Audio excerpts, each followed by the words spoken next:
बड़े बड़े महल महलात रहे तुम्हारे पास में, पर विचारों में वफादारी नहीं है, गद्दारी है, तो वो महल भी खाने को दौड़ेगा। मैंने करोड़ों घर देख लिए अभी तक जा जाके,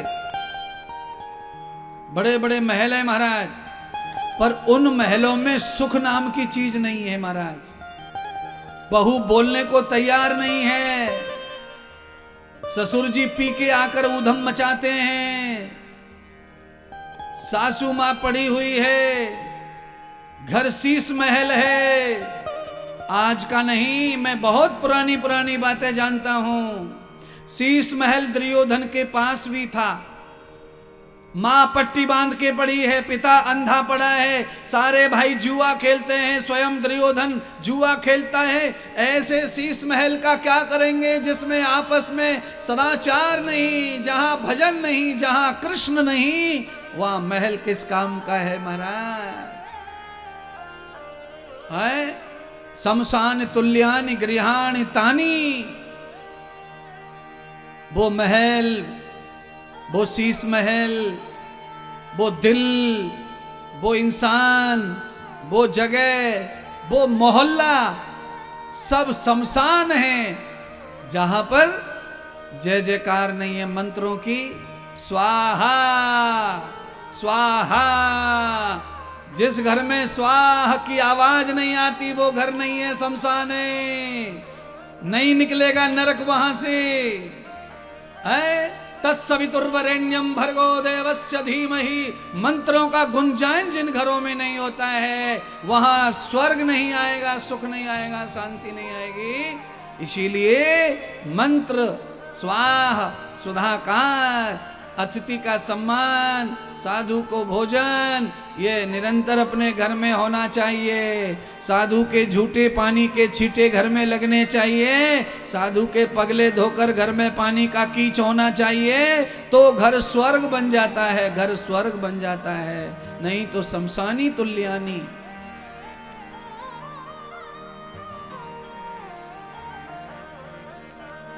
आपके लिए है ये सब, सीख जाओ, कर लो, सुधर जाओ, घर में से नेगेटिविटी हट जाएगी।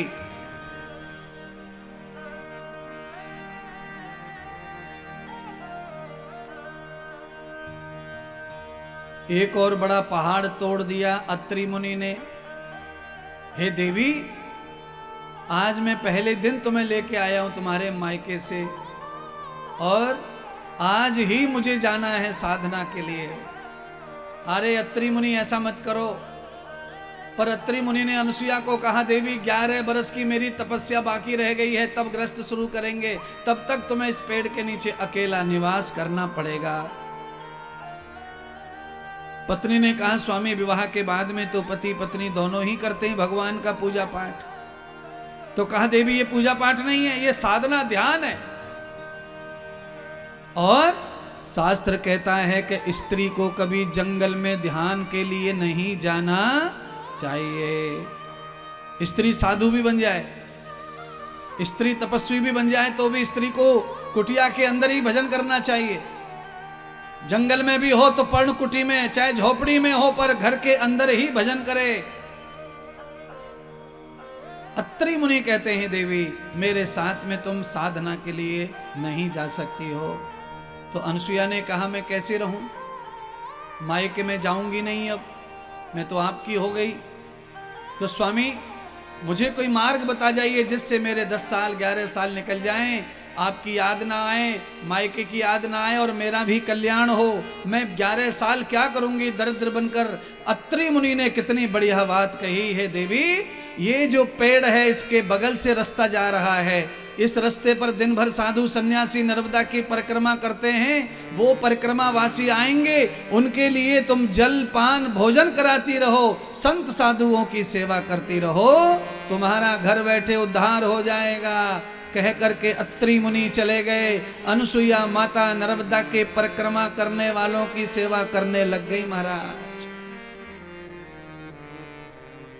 क्या महिमा है परिक्रमा करने वालों को जल पिलाने की, दूध पिलाने की, भोजन खिलाने की, सेवा करने की। इसका क्या फल मिल सकता है वो आगे पता चलेगा।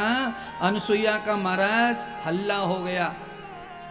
कोई साधु संत चाहे इस लोक का हो, दूसरे लोक का हो, तीसरे लोक का हो, 14 भवन में से किसी भी भवन का हो, सारे साधु संत ये निश्चय हो गया कि भैया परिक्रमा देने जाएं धरती लोक पर नर्मदा की, तो अनसुईया के आश्रम में जरूर जलपान करना। उसका जलपान करने से सारी थकान निकल जाती है और परिक्रमा झटपट पूरी हो जाती है। ऐसी तपस्वी महिला, ब्रह्मचारिणी तपस्वी महिला है महाराज।